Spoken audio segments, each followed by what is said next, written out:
Welcome to the reading group. I'm always excited to meet new people. And yes, you can definitely participate in the chat if you cannot talk in the space where you are. So that's not a problem at all. We like to hear your ideas on the topics. And I also wanted to ask you, first of all, thank you so much, Richard, for sharing these texts that were very fascinating. And I hope people weren't too intimidated by how many texts there were this time.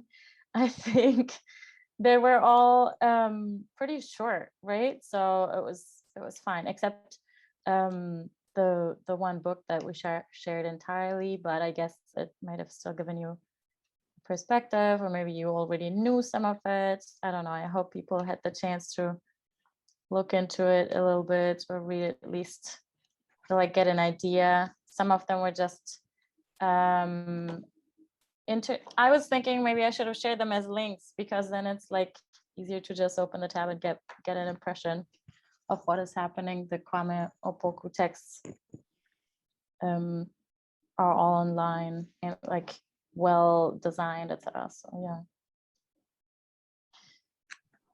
Anyways, okay, let's start. I will quickly introduce you, Richard, and then you can start with the presentation. Welcome everyone to session number 16 of our decolonial reading group. Today, Professor Richard Leventhal will be speaking about decolonizing museums and archaeology, recent failures and future models. And Walter Mignolo might join us for the discussion. You already know him from our session number 4 or one of his other numerous events. And he also announced that he will have a discussion about the same topic tomorrow with Rita Segato. So I'll share the link in the chat. Also, I wanted to thank you all for spreading the news about the reading group. However you've heard of us, this is great. Welcome to the group. Especially I wanted to thank Esteban Andrade, Jali Garcia, and Andrea Lopez, who have been helping me at ILAS this whole time to set this up, to edit the recordings, and to publish them on the ILAS events page. I would also like to acknowledge that even though we are meeting in a digital space, we are doing it in the name of Columbia University, which was built on Lenapen land in Manhattan. I'm deeply grateful that we can meet in this space and take the time to think about how to decolonize our thought and our institutions, so that hopefully eventually this acknowledgement will become less symbolical and turn into decolonial reality. Now I have the honor and pleasure of introducing our speaker to you. Richard Leventhal is a professor at the Department of Anthropology at the University of Pennsylvania and the executive director of the Penn Cultural Heritage Center of the Penn Museum. He also serves as curator in the American section at the UPenn Museum of Archaeology and Anthropology, where he formerly served as the Williams director. Prior to coming to Penn, he was the president of the School for Advanced Research in Santa Fe, New Mexico, and the director of the Kotzen Institute of Archaeology at UCLA. Professor Leventhal received his PhD from Harvard University. He's one of the directors of the Teosuco Heritage Preservation and Community Development Project that focuses on the 19th century Case War Rebellion in Yucatan. Professor Leventhal has written extensively about the ancient Maya and about cultural heritage preservation. However, in addition to his work on ancient Mesoamerica and the intellectual history of American archaeology, he's also working on implementation models for heritage preservation and development in Mexico, Syria, Iraq, and other locations throughout the world. Richard, thank you so much for sharing these fascinating texts we prepared for the session today, as well as for participating in this group and for providing us with some insight into your work today. We are very much looking forward to your presentation. The floor is yours. And Walter Mignolo has joined us. I'm so glad everyone is here. We can start. Great, thank you very much, Katerina. And I just want to say I've enjoyed listening in on the reading group over the past number of weeks. Usually haven't participated a lot, but I've enjoyed listening and learning and being part of a group even during these times of COVID. Let me share my screen. And I'm going to do this one. Share. So, and I need to play, hold on, sorry, a second.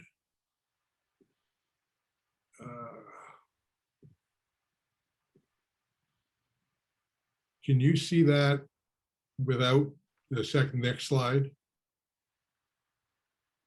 You see No, the, we see both slides right now. you see both slides. Oh. Hold on a second. Let me see if I can fix that. How about that? No, let me try this again. I don't know what the, hold on a second, sorry. How about now? Yes. Okay, I have a second screen I work with, and for some reason it messes things up. But so what I'd like to do today is to talk about some of my ideas relating to decolonizing museums and archaeology. This is a conversation that I'm in the middle of, not only within museums, but also in the discipline of archaeology. And I want to talk a little bit about a few museums. I'm going to be perhaps overly critical of the Metropolitan Museum and a few other museums that we'll discuss. In broad sense, I'm less interested in the theory of decolonizing museums, and I'm more interested in the ability to think about how do we apply this on the ground as we begin some of this work. And so I want to begin to connect that together as best I can during this conversation. I also want to start with the land acknowledgement. I have tended to be very cynical of land acknowledgements, but have been speaking with Native American friends and colleagues, have realized how important this is. We'll talk about not only the fact that I am at the University of Pennsylvania, which was originally Lenni Lenape land, but I will also be talking about land in Mexico that was the current and was the original homeland of the Yucatec Maya people, and also in Belize, talking about land and the current home of the Kekchi Maya people. I want to just acknowledge that. As I begin to talk about archaeology museums, I just want to mention how they obviously come together as they are connected not only because of artifacts and objects of human cultures from the past, but also because they are about telling stories about the past. And I think this is the most important construct in thinking about stories rather than thinking about just artifacts and objects. So these are stories about the past as they create a context for both the present and the future. And these stories are inevitably framed by museums and by the academic people within academia, within the academic discipline. So we're talking about curators, we're talking about professors, we're talking about professional people, as opposed to Native Americans, as opposed to indigenous people. So the work I do is in Latin America. I specifically work in the Maya area. And just to give you a sense, originally you can see the photograph on the left.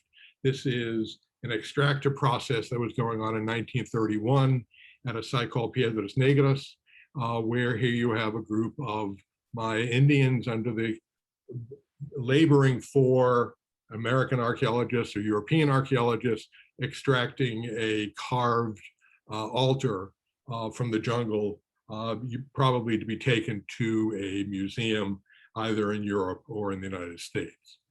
On the right, you can also see a more recent excavation and reconstruction of a tomb at Caracol. This was done in the 1990s. It remains an extractive discipline, not only in terms of artifacts, but extractive in terms of knowledge that ends up going to universities, to professional people, and very seldom back to indigenous people. So as I begin to turn to the question of museums, I just want to bring up the Enlightenment Gallery at the British Museum. This was opened in 2003. To me, this embodies the construct of a museum, specifically in terms of as a colonial institution. This is an exhibit that was created in 2003 specifically to justify the existence of the collection at the British Museum. It's a large room. It talks about exploration. It talks about gathering artifacts. It talks about learning about cultures. It talks about gathering artifacts together, talks about learning about ancient, different writing systems and so on, but it's justifying the nature of how these things have come together and justifying the existence of the British Museum. So to me, this is probably the most important room at the British Museum because of this justification. Now, I want to just mention the fact that at the same time as we're talking about museums and archaeology, this is an attempt to think about how we decolonize these things, these places. And most of the time we're talking, communities are talking about this with very few actions. And I'm going to come to some of that in just a second. One of the things I want to bring up is Ajoulay, as she discusses in her book, Potential History, that there's a need really to take apart the entire method and context for her photography in order to understand the complex colonial structure that is built into the process of taking photographs, even built into the mechanical process itself. And I think that what we need to therefore do is to begin to understand and take apart the constructs of archaeology and of museums, take apart the entire endeavor. What is archaeology and what are museums? And both of these institutions are looking for actions that provide a symbol or a signal of decolonization, that decolonization can actually happen. And I was on a conference call, a week ago, and what I kept hearing was among archaeologists, and also I've heard this from museum people, what are some of the actions we can take right away to demonstrate that we are decolonizing these spaces?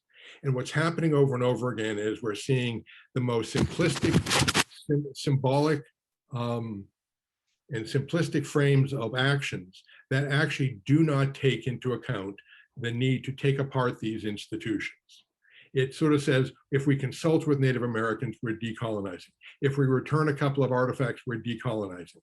That's not it, even close. So to me, the Enlightenment Gallery symbolizes as best as possible this framing of what is a museum, what is the collections, why is it there? And in fact, until the British Museum decides to think about what that Enlightenment Gallery is, what it does everywhere else almost means nothing. So I had to bring up some memes. The meme in the upper left one, need I say anything about the insurrection of January 6th, but also the Star Wars with Padme and Anakin. We're going to return some artifacts, not on loan, obviously that's not the case. And so I think these memes, and the one from Star Wars literally showed up last night from my son, and I had to use it today. But this is the type of stuff that is going around, and I think it's very common within the sort of meme world of the internet. I want to think about how have museums begun to respond, and it's not that these are bad responses, but really they do not go far enough in any way, shape, or form. I have to bring the Penn Museum. It's a place that I work. It's a place that I directed for a number of years in the early 2000s, and I run a heritage center within the museum. But this is a place that has just reopened a series of galleries. And there was an active attempt to think about decolonizing in the Africa Gallery. The interesting thing is they opened up the gallery right next to it, which was the Central American and Mexican galleries at the exact same time. And in fact, there was an active attempt not to decolonize in that gallery, while in the African galleries, they were thinking about it. And this is work that Tukufu Zuberi was doing. And I think it's interesting because it really does focus on, yeah, go ahead. I just wanted to quickly ask the people who have their microphones turned on that they turn them off during the discussion, just because there's like additional noise. Thank you so much. That's it. Yeah, so I just wanted to mention that in the Penn Museum Africa galleries, the focus is to say, let's be transparent about how these objects came here. And this becomes the new norm. Transparency within museums becomes the very critical framing for things. again, I'm not trying to be rude to my colleagues and friends, but that's not even close to being enough. Transparency, saying we stole these things, if you don't return and think about how you return, and returning isn't enough even by itself, is the same problem. There's all, Katerina, you. No, I'm just saying there's still additional noise. I'm sorry. There's a little microphone in the left corner on the lower side on your computer. If you would try to On mine? close it, it should be fine. Thank you, Richard. Sorry, so sorry. Okay. Where was I? Oh, so, and one of the other things they're trying to do within the Africa gallery is to think about object histories. And the idea is, again, to make it very clear about how objects ended up in the Penn Museum. Again, this is something that I think is of great value, but really does not move us forward in a real decolonizing framework. Obviously, one of the big things that people are reading about over and over again is about the Benin material. And this is material, the one material in front of you is from the British Museum. The British Museum has probably one of the largest collections of Benin material outside of Nigeria. And there is some conversation about returning, but I want to talk about that. And here is a good example. This came out just on June 9th of 2021. So this was a week and a half ago, whatever it was. Met Museum announces the return of 2 Benin bronzes to Nigeria. I like the Met a lot. I don't know the new director, but I know the people there. I've known them in the past. Returning 2 objects from Nigeria doesn't cut it in any way, shape, or form in terms of really decolonizing neither the Metropolitan Museum, nor in fact creating some sort of decolonized framing within Nigeria. Now, I do want to bring up 2 major issues in terms of the Benin material. Number one, we're talking with the nation state of Nigeria. This, as we all know, the nation state is framing the way people have organized ourselves and the way there is an international connection between peoples through the nation state. There are obviously other ways, but the nation state is not someplace that is about to disappear and move on to something different. I mean, people keep talking about the demise of the nation state. I'm not sure we're very close to that. But certainly returning things to Nigeria, it's very, very different than returning things to the people that are the descendants of the people of Abomey in the original Benin, which is not the current nation state of Benin. So we have to be very cautious about the idea that we're returning things to a nation state that doesn't necessarily represent the people that were related to or the descendants of the people who made these objects. There's another very critical point to bring up.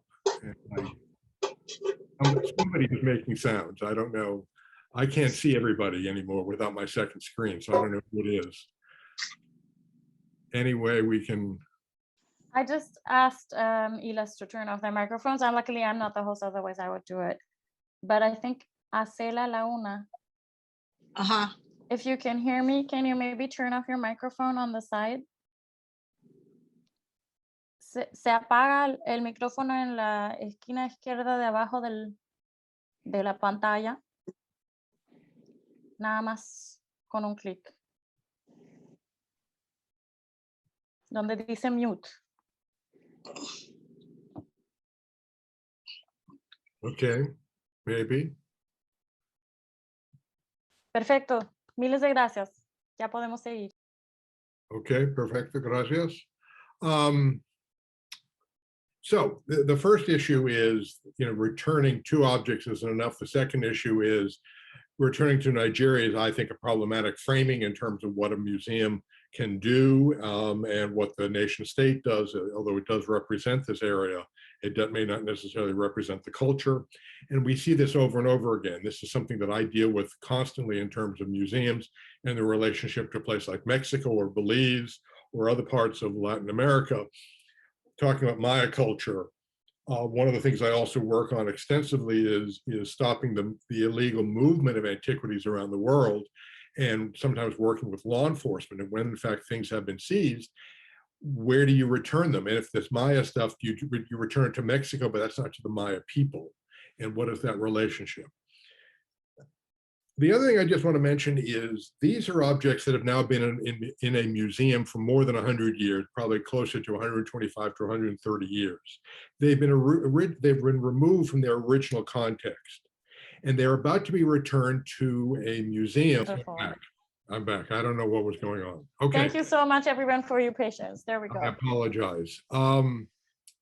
So one of the issues that's critical in terms of the Benin material is the fact that it's coming from museums where they've been exhibited for 125 years, and they have taken on new cultural meaning. They have been extracted from their original culture, from their original cultural meaning. And to simply say that returning them to Nigeria, putting them in a new museum, decolonizes the museum where it came from, or decolonize even this museum that is being designed by David Adjaye, which is going to be called the Edo Museum of West African Art, to me is losing the framing of the fact that the last 100+ years have been going on and have been part of the context for these objects. So I think again, these are overly simplistic framings for what decolonizing a museum can be.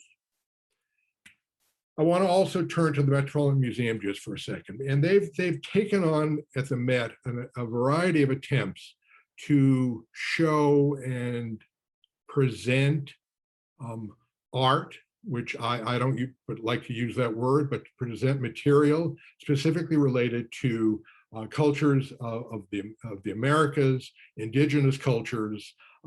They have been given a very large collection from the Diker family that the museum is still trying to figure out where to exhibit it. It's right now off behind in the American wing, in the American section.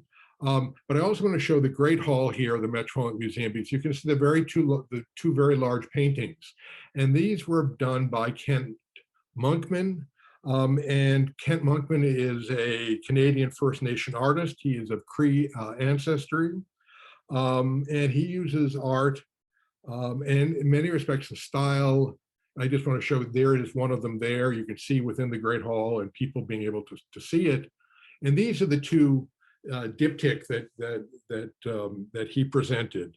And this is using sort of the style and the themes of the colonizer to try to decolonize. And I think Monkman is a very clever, a very important artist.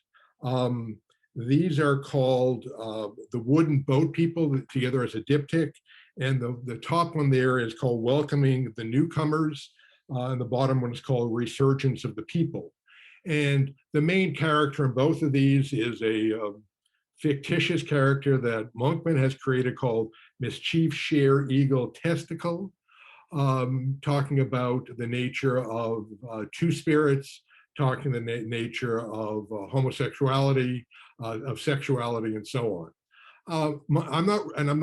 Don't really want to focus in on Monkman's art. What I want to do is to say, here we have the Met putting up two pieces and commissioning these two pieces, which I give them credit for, but they're up for about a year, a little less than a year. And again, it's not integrated into reshaping the nature of what the Metropolitan Museum is. It is thinking about how do we do fairly simple frames to change the discourse without really changing the institution itself. Now, I was just at the Met a couple of weeks ago, and I went and I saw an exhibit called Carl Bodmer and the North American Portraits. And I just wanted to bring this up, mainly because I got frustrated. And I literally walked away from that exhibit saying, I want to include this in my talk with you guys today. Bodmer is a 19th century Swiss-French painter. He was well known in Germany. And in the 1830s, he accompanied an explorer, Prince Maximilian from Germany, through the Missouri River region, the central part of the United States. That's fine. And these are very beautiful images. However, the exhibit is presented in a very traditional way, and I don't expect you to read this. I'm not interested in reading. I've read it myself, but it's not critical to do that. But a very traditional way of who was Bodmer and what was he doing, and what were the type of encounters that he had with Native Americans during these 1830s. And you begin to see the paintings and drawings by Bodmer. And here is a fairly typical Met feature caption where they're talking about what Bodmer was trying to paint and so on, in a very simplistic way. That's fine. What I found interesting, however, is that some of them were incredibly moving. And I'm moving not because of what the Met wrote, but in fact, that they interviewed some of the people from the same tribes. And here is a statement from Dakota Hoska, who was Oglala and Lakota, and writes, gazing upon this ancestor is bittersweet to me. Chancha Ulateum is beautiful, and her loveliness is restated in her attire. The hide's pattern, centuries old, existed well before this recorded moment.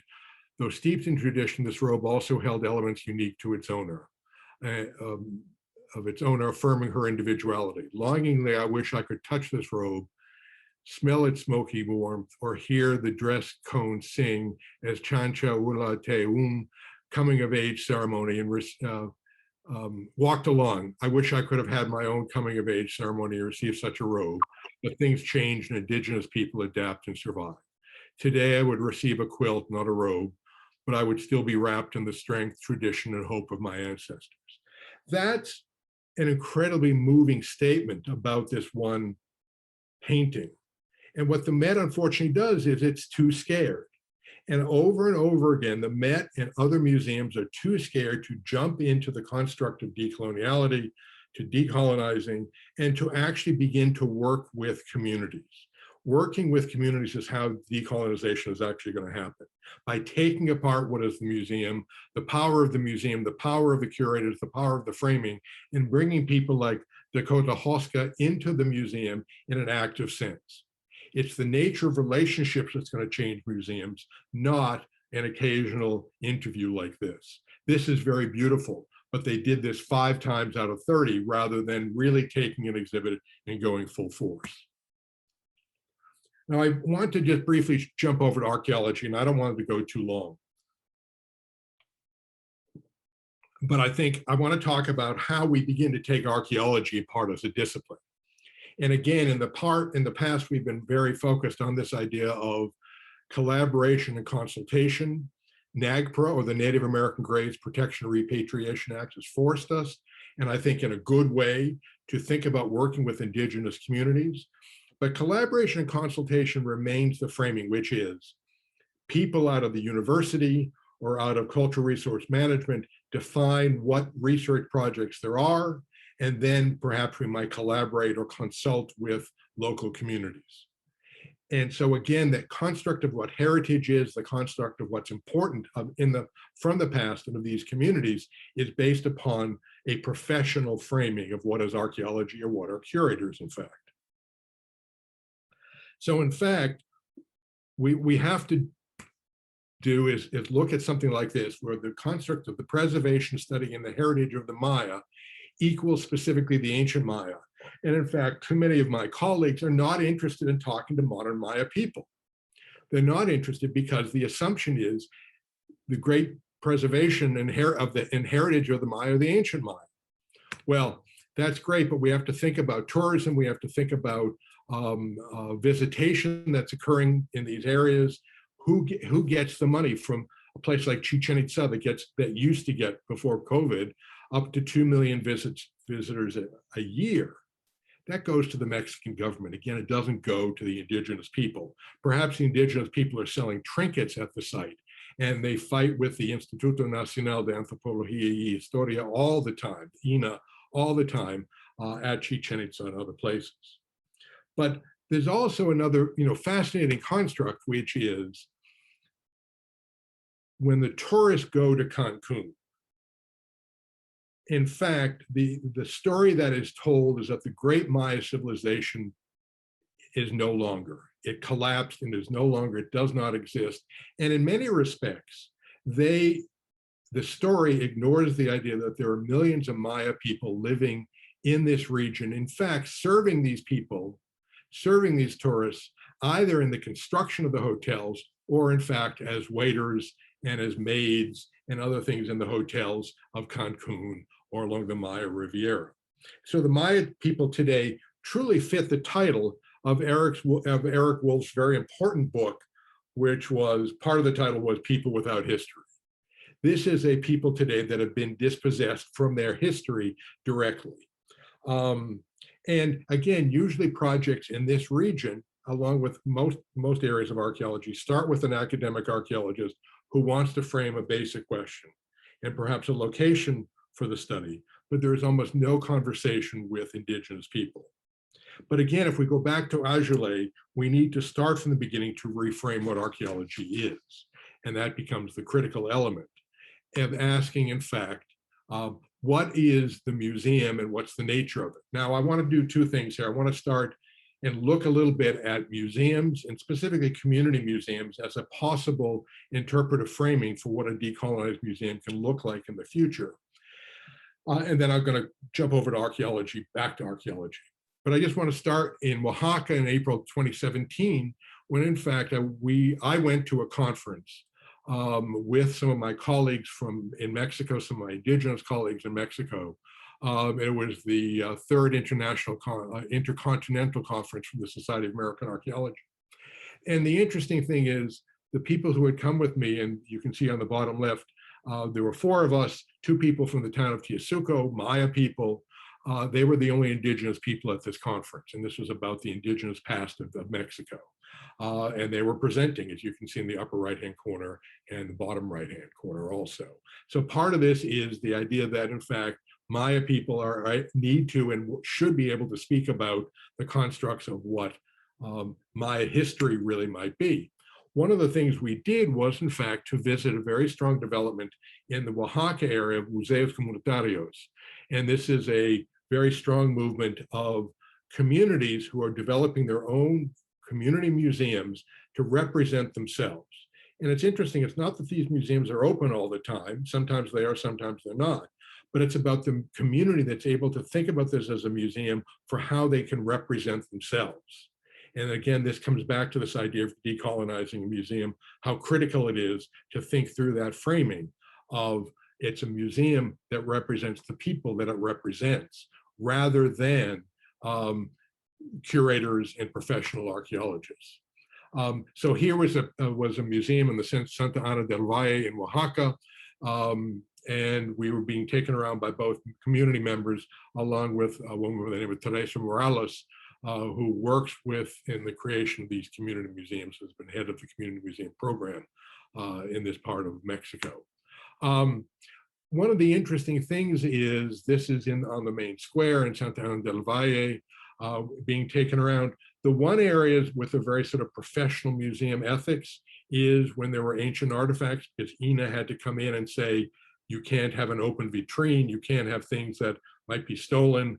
So they would do things like in the bottom left-hand corner, but the rest of the museum is very much an open museum representing the community today of Santa Ana del Valle. And it's done very simply. It's photographs, it's some paintings, it's some drawings, it's some captions, some miniatures here you can see in the bottom right. It's really quite interesting to see that in Mexico, the government in INA has picked up on this idea, so that in fact they are trying to control the construct of Museo Comunitario and have opened a Museo Comunitario in this town of Santa Maria Atztompa, which is near the site of Monte Alban, ancient site of Monte Alban. What's interesting is, in fact, it's not a community museum in any way, shape, or form. It was created by INA, but it's taking on this framing, again, that comes up with this sense of, oh, we can decolonize, it's really easy. Change the name. No, that's not the way you can do it. So these are just some of the publications that have come out of the Museos Comunitarios, and something that we are trying to push on very, very much both in Mexico and in Belize. I want to talk a little bit about now my project in Teosuco, and I have to go fairly fast because I'm really running out of time. But I want to talk about Teosuco as an ejido, located really pretty much in the central part of the Yucatan Peninsula. It's in the state of Quintana Roo. And this was a part of the agrarian reform of the early part of the 20th century. And this was an ejido lands that went back to the people within this region. Just a little bit of information, it was first granted in 1937, and you can see some other information there. But most importantly, this is land controlled by the people of Teosuco, and that they perceive as being very important, but not only because it's agricultural land, but also because it holds heritage. I just want to talk very, very, very briefly about Cancun, which is very much a center of gravity in terms of labor. In the eastern part of the Yucatan Peninsula. The western part is actually people come up to the United States quite often. In the areas that I work, they don't. They travel up to Cancun and eventually live there long term. And this is, you can see that in 1985 and 2019, how fast Cancun is growing. It has more than 1 million people now. It's one of the fastest growing cities in Mexico, and it's also one of the fastest growing airports in Mexico because of the tourism, beaches, beer, and perhaps some ruins. I will simply say the coronavirus has had a major impact in Mexico, has really, almost all the hotels closed down for a period of time. They're reopening now. A lot of the people who had been working there had no labor rights, and so they were simply summarily fired and ended up having to go back to some of their original ejidos and villages. One of the things that is critical in terms of this part of the Yucatan is a rebellion from 1847 to 1901. It's been argued that it continues today, which is called the Caste War of the Yucatan. It's also called the Maya Social War. And so you can use either term and people understand what it means. But this is what's interesting is when I first began to travel around in this region, I've been doing it for decades, but when I began to visit some of the smaller towns and villages, people were putting up monuments to the Maya Social War or to the heroes of the Caste War of the Yucatan. And you can see just 2 of them here. One of my favorite murals, which says, La Zona Maya no es un Museo Etnográfico, es un pueblo en marcha. I mean, here is this sort of sense of, we are not an ethnographic museum, don't put us that way. And so over a period of time, we've started a long-term project in Teosuco. But most importantly, here is downtown Teosuco. It's a church that was destroyed during the Caste War and has been rebuilt, but has been left open to remind people of the blood that was spilled during this rebellion. And we're talking about a rebellion where tens of thousands of people were killed, hundreds of thousands of people were displaced. It's one of the largest, most successful indigenous rebellions in the New World. And right across from the church is a statue of Jacinto Pat, who was one of the leaders of this rebellion. What's interesting is heritage for the people in Teosuco, heritage in this region for the local communities of Maya people are not focused upon the ancient Maya. The construct of identity and representation and heritage is focused upon the Caste War. Now, I have written papers, and I'm writing another one about the idea that, in fact, it's because the government, the nation state of Mexico, that's taken on the control of the heritage and therefore the control of the archaeology, that's left the Caste War and the Maya people have picked it up? Or is it in fact organic in terms of its development?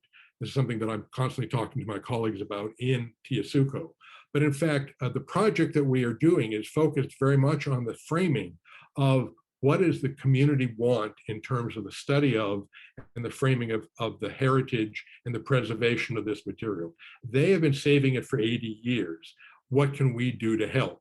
So the research question is one that they participate in the development of it, and we are working together in a very large scale project. This is a painting from just after the Caste War, but it shows you the scale of the destruction that occurred. All of the towns were destroyed. Merida and Campeche were the only 2 cities that were not occupied within the Yucatan Peninsula by the rebellious armies of Jacinto Pat and Cecilio Chi when they started, other leaders later. And it's a long, complicated story, but it was a massive rebellion That, in fact, is not taught in most of the schools in all of Mexico. Even in Quintana Roo, it's like 3 pages within their history books for the 9th grade or for the 7th grade. So here again is this framing, how one maintains a colonial framing about what is the heritage of the local community. Just to give you a sense, Cancun is in the upper right-hand corner, Chichen Itza and Valladolid. I don't know if any of you know this part of Mexico, but the Maya Riviera with Tulum, and as I said, Cancun further to the right. And the area that I'm working in right now is with Teosuco, Tepic, Tela, and other sites such as Tixcacalguadia, Guardia, Chan, Santa Cruz. And there is a long and interesting story about a Maya religion of the talking cross that I don't even have time to get into here. But here is a photograph of one of the rooms in a small museum within the community of Teosuco. And it's a community room. This is the stuff that they had collected themselves. And one of the questions that they asked me was the stuff real? And in the end, it was a question that didn't make any sense. And we spent a lot of time talking about this, because in fact, it's the things that the community today finds important of the past. Some of the stuff are statues made yesterday, but they put them there. These are the things that are important, along with the skull of one of the rebellious leaders and a reconstruction of what he looked like. And again, this is Bernardino Ken. I don't have a lot of time to talk about him. Interesting character, again, from the 19th century.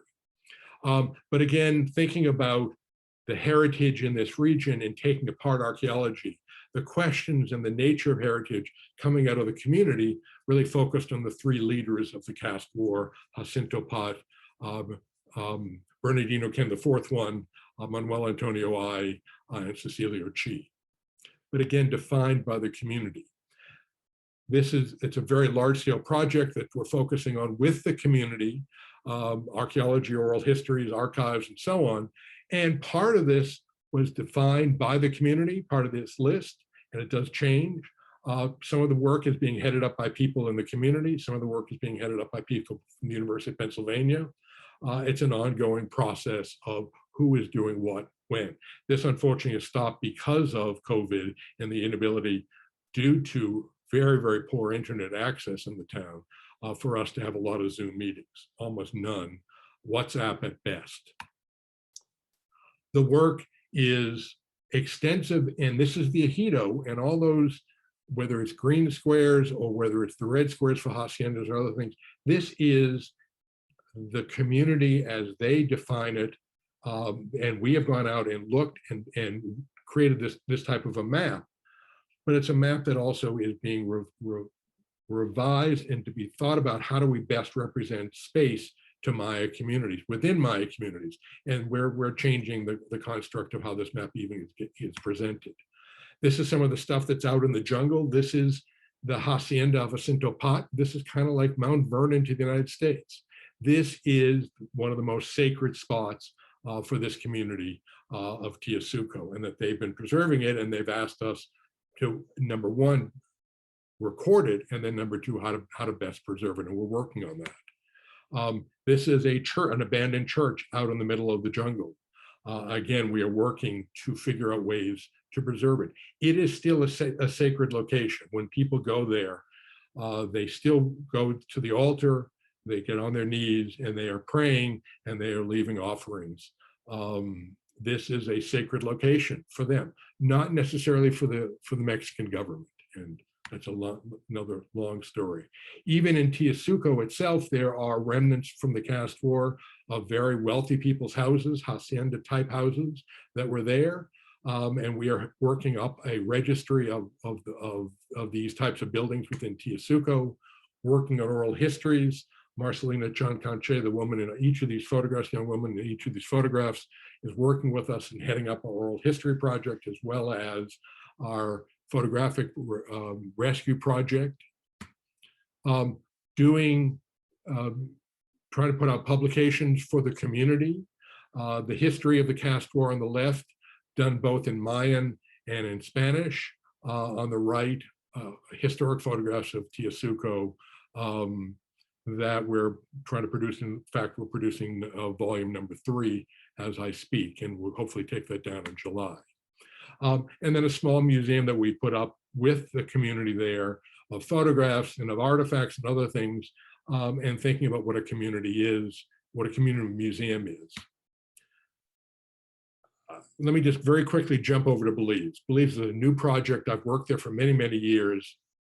It's one of the most fascinating places because in the southern part of Belize, there is now a movement to create a Maya homeland, which would be a semi-autonomous, collectively controlled land in southern Belize, owned and controlled by Maya people collectively. And they had to fight both in international courts and the local courts in Belize to get the rights to this, which they have now gotten. This is about the ancestry, and there's a huge fight about whether these people were in fact part of the original occupation in Belize, and the government within the Institute of Archaeology said, no, these are interlopers, they should have no land to themselves. This was a fight that the government lost eventually, something that I've been working on for the past 30 years, roughly, with people in southern Belize. And this is just the Toledo district to give you some sense of the context of what we're talking about.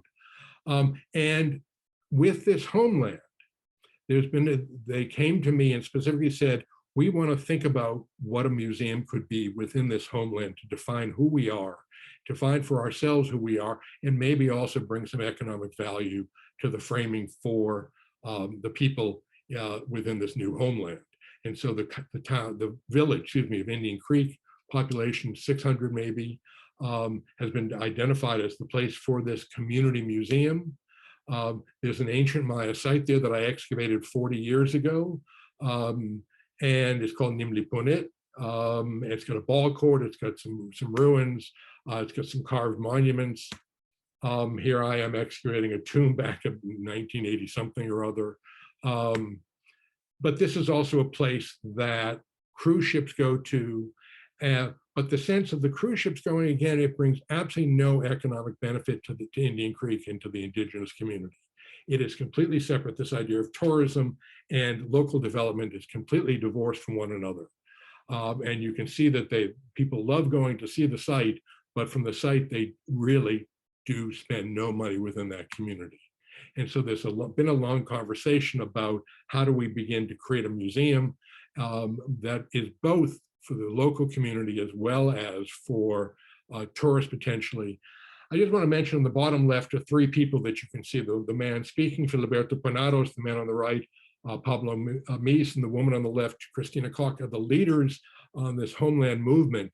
One of the most interesting things, and this is about decolonizing and taking apart academic disciplines.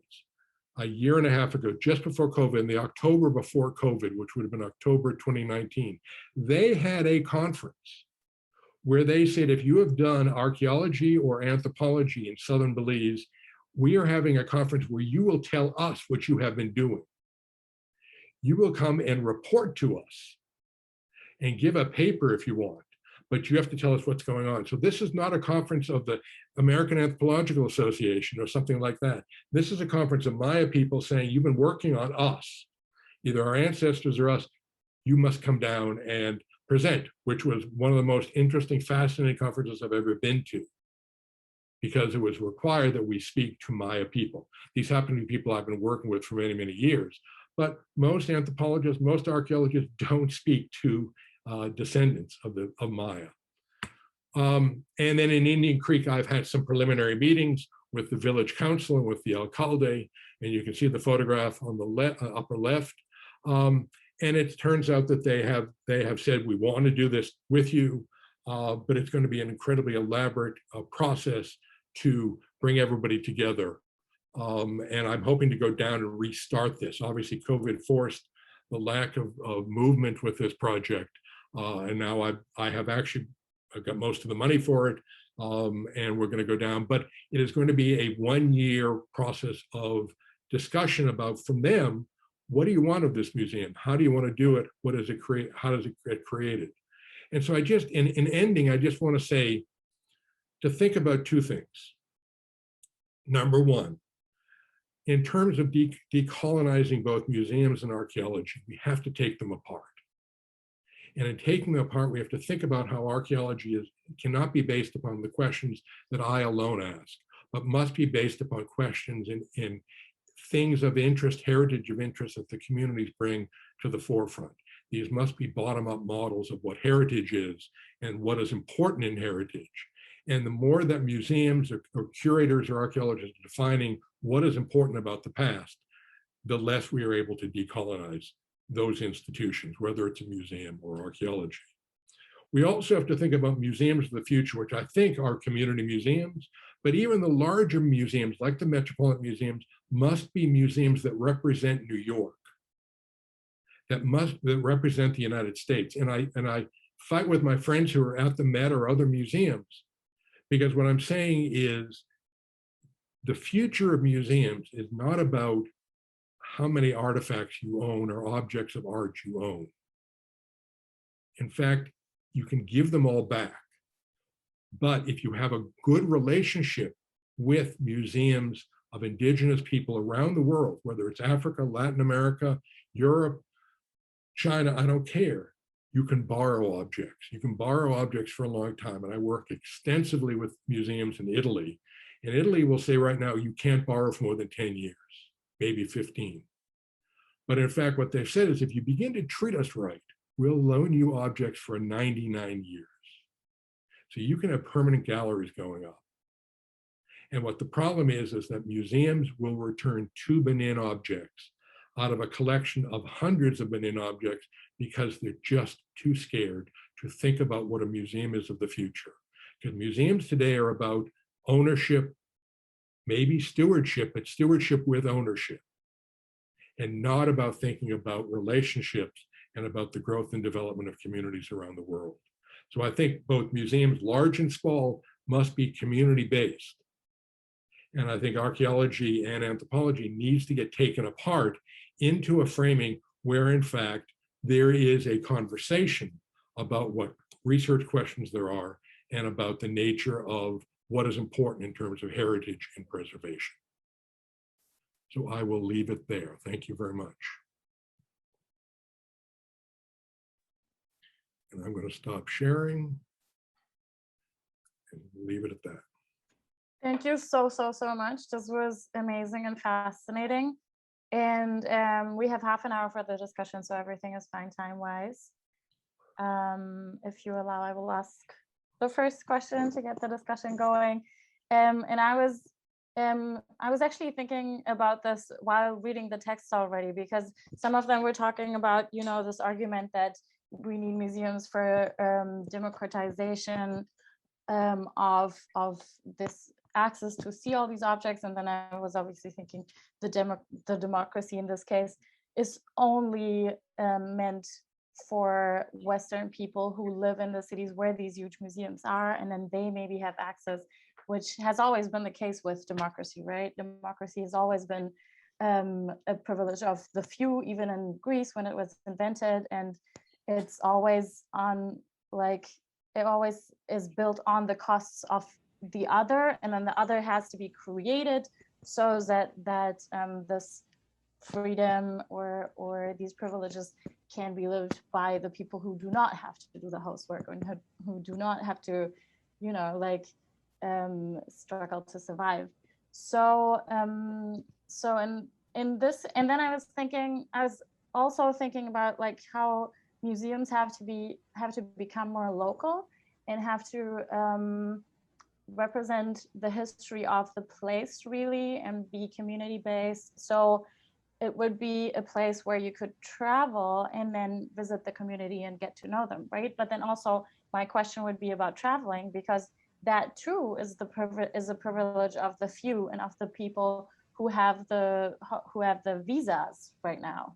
So yeah, I don't know how many of the Maya people could come visit New York and connect with the history here. And then the next question, and then my next idea was, why don't we digitalize the objects, and then maybe they're like 3D representations and you can like turn them around on your computer, I don't know what, and then obviously the internet is also just a privilege of the people who have access to computers and Wi-Fi, etc. So yeah, my question is, how do we solve this? Does everything have to be accessible for everyone, you know, or is it more important to strengthen the communities in the place, and then everyone has their own concept of who they are, maybe? Or yeah, should we, like, how do we revalue local knowledge in a way? And obviously this question, you can answer this, you can both answer this, Walter, if you want to jump in, and everybody's welcome to join the discussion. Thank you. May I ask a question? Hello? Hello? Sure. Richard, did you want to answer to this first, or should I would just very quickly, I would simply say that I agree with you, but I think it's also quite fascinating that I'm not worried about a great museum like the Met with a lot of materials. What I'm worried about is, does this represent New York, and does it represent the future of what a museum can be? And I'm afraid to say no, because it's still about ownership. Big museums with lots of stuff. I mean, this is Kwame Anthony Appiah, wrote about the fact that as a Ghanaian living in the East Coast of the United States and in New York, he wanted to go and see Ghana material. He wanted to show his nieces and nephews that. And as a philosopher, this was the framing that was important to him about identity. And I'm comfortable with that. What I'm not comfortable with is objects that necessarily were potentially stolen. One doesn't steal. One doesn't put on display televisions that you buy from somebody who stole them. You don't use that. That's not something that we accept within the societies that we're working within. And so that framing causes me difficulty to say that I think museums have become more focused upon how much can we collect rather than focused upon thinking about who they represent and what museums are for. So I think there was a question. Juan, did you have a question? Yes, it seems to me that it isn't an either or proposition. And in fact, the most ethical way to deal with this, given that these museums have held these objects for 100 years and haven't paid the rent, so to speak, for let's say the Met to build a museum, or the British, the Met to build a museum, for instance, in Guatemala, in Central America, in one of various sites, so that the people there would have the access and the resources to present, to keep, to foster these discoveries and others. Or for the British Museum to build a museum in Nigeria or in Benin land and pay the rent for having had these objects for 100 or 150 years. They have the resources. There's obviously a need for some curator reflection involved, and that would, I think, also have the benefit of fostering that discussion, which needs to be really answered in each individual case. Every museum should have a proper way of exhibiting their artifacts, and that's not something that is based on a existing tradition, but something to be invented. And there needs to be an ongoing dialogue between that institution, which is international, and the local peoples.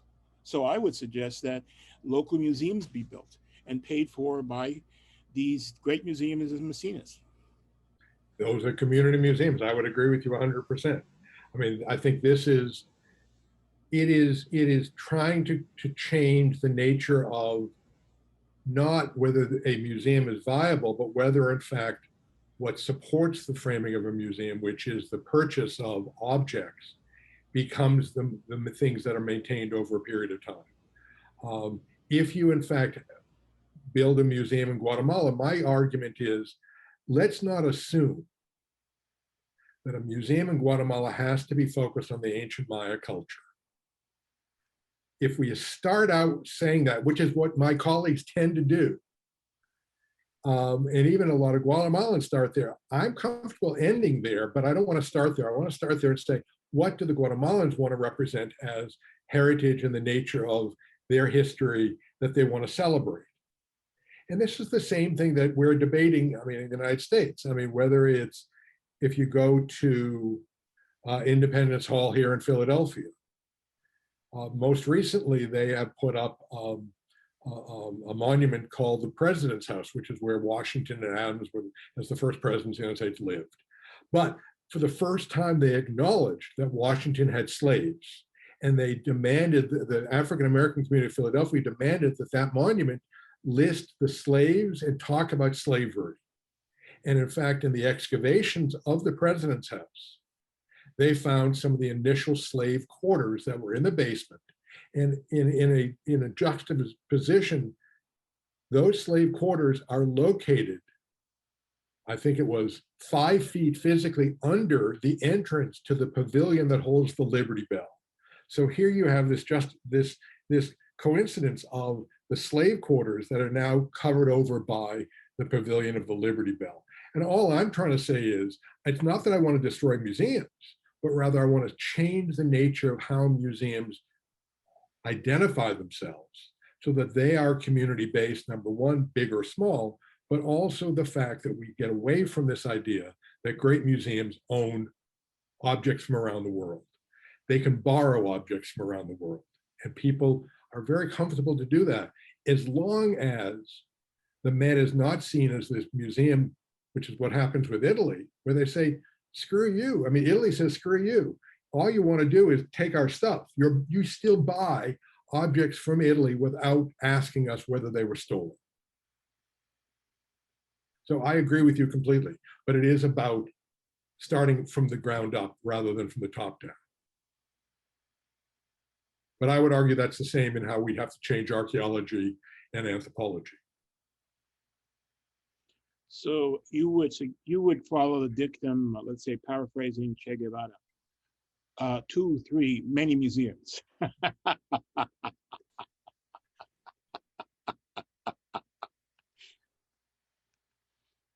Marta. Hi. So first of all, I wanted to thank you for this fascinating talk, and I hope you can tell us at the end maybe how we all can help in any way. I had 2 hopefully quick questions. The first question is in terms of, so I was thinking recently about in the National Museum of the American Indian, there was an exhibit on Taino culture. And it started with, you know, obviously the past, but it really was, you know, it ended with the Taino people now and the practices that they are doing now. So in a lot of ways, it like pushed against that concept that these people were no longer here.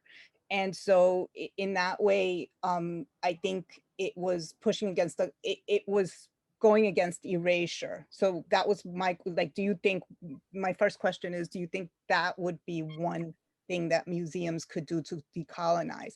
And then the second thing is, I think both you and Professor Mignolo mentioned community museums, and I really love that idea, particularly because again, it's making things local to the community, and it's giving power to the community as compared to having these like, you know, like museums of natural history for me are like kind of like supermarkets as compared to going to local markets and buying food. And I actually get a headache every time I go to them because there's so much going on. And so, you know, and I'm not sure there's enough space to really deal with it in an appropriate way. So I really love the idea of the community museums. And I was thinking of the concept of transnational communities, particularly in the work of Patricia Sanchez.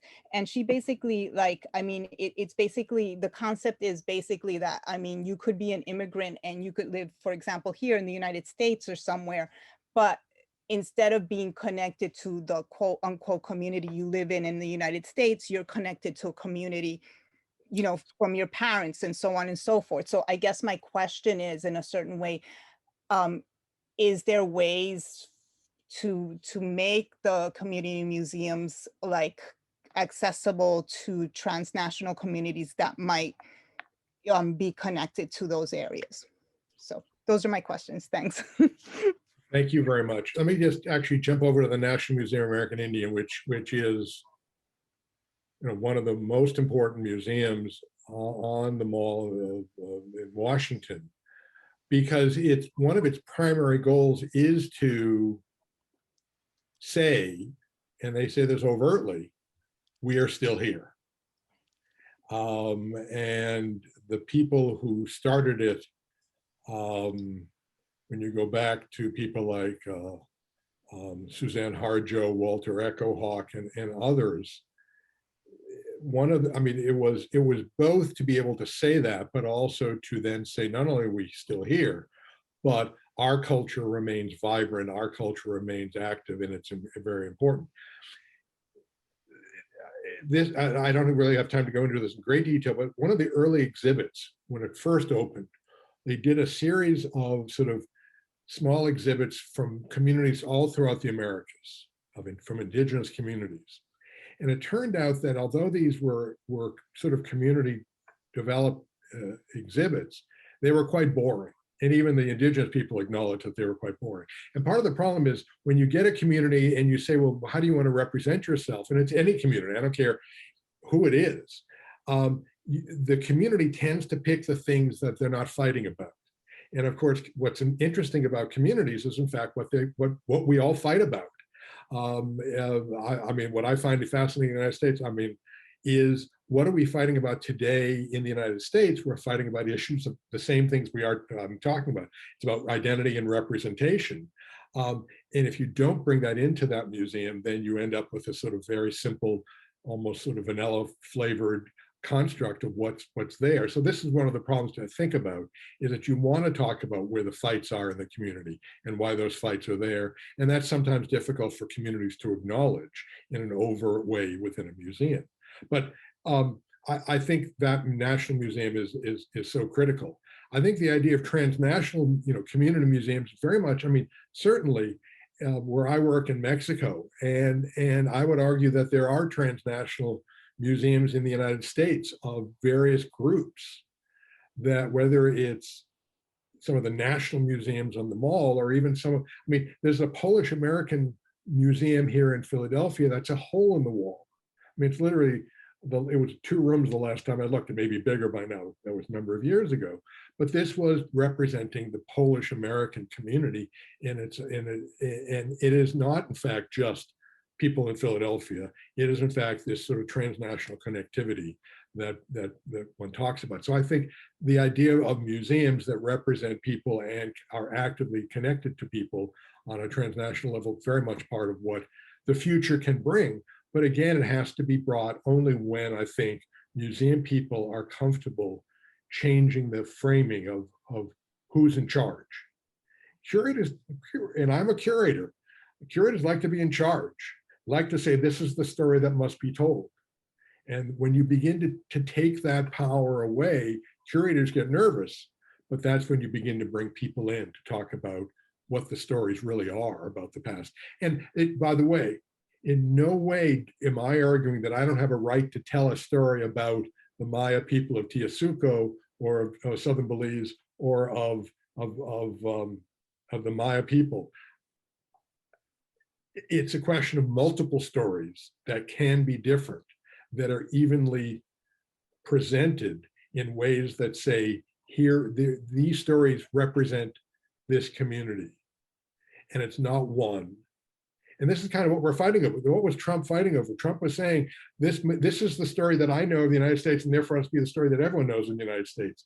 It's the multiplicity of stories that makes, in fact, both museums, but also, I think, communities so powerful, is how these multiplicity of stories come together. And that's really what I think I, as an anthropologist or archaeologist, really do. Thank you. Thank you. Anik? Yes, thank you so much for these, your talk. And I have a commentary and then a question. My commentary is just to underline the importance of the community first vision for museums. I'm Peruvian, and in Ayacucho, the family members of people who were killed by terrorists started a museum about the entire armed conflict. And this museum is wildly successful. It's very small. It's rustic. It has low budget. And people leave no matter what your perspective was before, changed. And then in Lima, they opened a museum about that exact same epic, and they did not consult with anybody who had done the museum in Ayacucho, and no one goes to the museum in Lima. And if they do, they get upset about whatever they're seeing. They think that the perspective is too skewed either way. And I just see the repercussions now, like Lima is just turning their back to the mountains again in the election we just had. So I underline the importance of the community first for consulting, coordinating, and for the whole vision. My question was, so I do work in Lima at a museum, and it's a private museum that is trying to create like an encyclopedic Latin American collection. And they're like feverish about collecting art right now because of the 1970s, UNESCO block against museums in the West acquiring art. So they're like, this is our opportunity. Like, they had a lot more funding in the past 15 years. So they're like acquiring stuff. And I was just like, what are the stipulations within these like subjugated nations for acquiring artworks? And how should we as curators sort of organize our goals? I'm not a curator, I'm on their board for acquisitions. And the curators will come to me with this question. And I'm like, I simply wrap my head around it. I was wondering what y'all thought. I mean, it is something I work on daily. The movement of and the illegal movement of antiquities around the world, specifically trying to stop the movement of these antiquities into the United States. And this is, again, where I sometimes butt heads with museums. And we have these long conversations about what is allowed and what isn't allowed. And certainly the laws of the United States are complicated in terms of this. In terms of Peru and the ability to purchase, a lot of it comes down to both what are the laws of the countries where this art is located, where these artifacts are located. If you're talking about art that was painted, maybe was on the walls and has always been sold as art, if I can, and I put that in quotes because I don't like the term, that's relatively easy to do, although countries do have restrictions in terms of sometimes the movement of heritage in and out. I mean, this is something that happens in Europe all the time. And then certainly the movement of antiquities is another whole set of issues because it has to do with both Peruvian law and law of where these objects came from originally and where these objects may be located now. And so, for example, if there's a Maya object in the United States being sold at Sotheby's, the restrictions on that relate back to what might be Guatemala or Belize, but also the United States and Peru. And so one has to know the laws of all these countries, which I know some of them, I certainly the United States, but I can put you in touch with, and I'm happy to work with you on these types of issues because we are working very hard in terms of the United States, but happy to help people figure out how do you do it legally. And not to step into a quagmire, which is the legal framings of the movement of antiquities around the world. I mean, it's incredibly difficult. And I sometimes wonder whether people should be buying some of these things. I would certainly argue Sotheby's should not be selling them. And again, I've had fights with both Christie's and Sotheby's and a few other of the auction houses. But I'm happy to, you can get my email and I'd be more than happy to help in any way that I can. Thank you. That would be wonderful. I think my disquiet comes down to the point is if we're replicating the systems of like colonial imperialism within Peru in my museum's purchasing, I think that's what's happening because again, the framing of how do you create a museum is you buy objects, you buy art.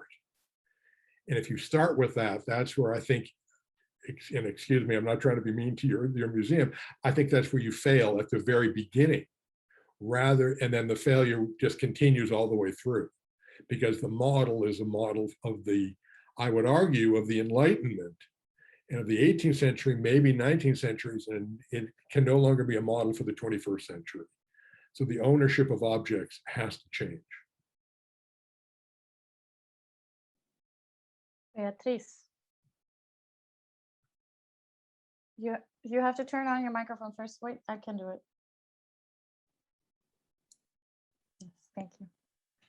I'm just so excited. I think that I've been waiting for this presentation for a long time. And let me explain to you why I'm so excited about this is that I've been looking at a situation in the Pacific coast of Mexico, in a town called Cuitlinipulapa. There's been a new museum that is apparently, you probably, some of you know, because it's on the internet, is basically the only museum that is built within what used to be a geographical place with a large concentration of people of African descent. The museum, it started, let me see how I could be brief. I'm gonna forget the early history and go to the problem. In 1999, I just happened to be there I'm an anthropologist. So I was doing field work, and all of a sudden they said, oh, great, you have come at the right time today. The governor is coming to open our new museum. Now, I thought the museum was going to be a local museum back then when we were talking that this was going to be created. But all of a sudden, the National Institution of Anthropology takes over. And from a local people museum, it turns out to be this gigantic museum, you know, where the economy of the community cannot support it. And they want to take control. The whole, and this is why this is so good, because I haven't been able to understand how to write about it, because I'm in shock of what I saw. They come in with the theme of what should this Afro-Mexican heritage should be incorporated with the whole national discourse of mestizaje. So they appropriate the new discourse on African diaspora, which it doesn't fit in where the people are in terms of constructing their own identity, right? The whole African diaspora is then put in the panels. They get anthropologists, they get curators, the best ones, to design the museum internally. And I saw as this was happening, the people were moving back and back and back. And I was moving back with them because I didn't know why. Then the local government decided this is a political issue. And then it turns into something real ugly. It forgets the museum, it turns to something political. Then it turns into the concept of race differently. It goes from another identity among many to then the question of race. It's very confusing. I didn't want to say anything because it's my heart speaking, not my intellect, right? And it's gone through process. I have, been involved with this many times now. I went to teach in Mexico in 2006 and 2005. In 2006, I took a group of anthropologist students to go and visit the museum from the middle part of Mexico, the place called, Guerrero, Chilpancingo. I was teaching in the Universidad Autónoma de Mexico. My anthropology department was upset. Why are you taking them there? That's not a legitimate museum. Museum, we don't have no Black people in Mexico, right? But anyway, I was able to do it. And more than the museum, my students were interested in the people. And so even they were taking the community saying, well, why are you taking us to this sterile museum? It's better to be with the people. So I was doing an applied anthropology of how you could use a museum to do ethnography. Okay, and so they were learning about Black Mexicans and they didn't know that they were called Black Mexicans. And I know I sound very confusing, but what I'm saying is I was listening to this is, I would like to write this in an article, but the complexity of all the different political influence on the community, the effects on the community where it became a real battle between the women who were interested in this museum to continue and ENA. you know, who was going to take control, and then the politics of different elected officials saying that we don't need museum, we need to turn the museum into factories so women can produce things for the market. And it was one after the other, and I have been away, you know, not knowing that I need to deal with that. And I'll tell you why. I grew up in New York, and I was trained to be a guide for the Mesoamerican Museum and the Museum of Natural History. Okay. Let's not go into the whole thing, but I mean, I grew up a girl from the community and the Museum of Natural History. So I'm thinking that I'm being attracted, that the museums do have a role, but it's just the imperial approach to it, or the colonial approach to it, like you all saying, is what needs to be revised, decolonized, right? But then the complexity of the museum in Mexico, it makes it all very, you know, it's like, I think that the theme here is that decolonization is not simple, because there's so many other layers of it that, oh my goodness. So this is a very complex, and I'm glad that you mentioned my teacher was Eric Wolf, when I, you know, and I wish he was here, because I think that he died in the same time that this was happening. I called him and I said, guess what? They're building a museum in Kauai here when I'm studying. And so he's, you know, talking with me and telling me, don't get too excited, don't get too optimistic, because the Mexicans don't want this kind of diversity. They're invested. They don't want nobody come there and single out anybody. But so basically, that's all. I talk too long. You know, you can see that I'm Cuban. You know, can't help it. Thank you so much for your time.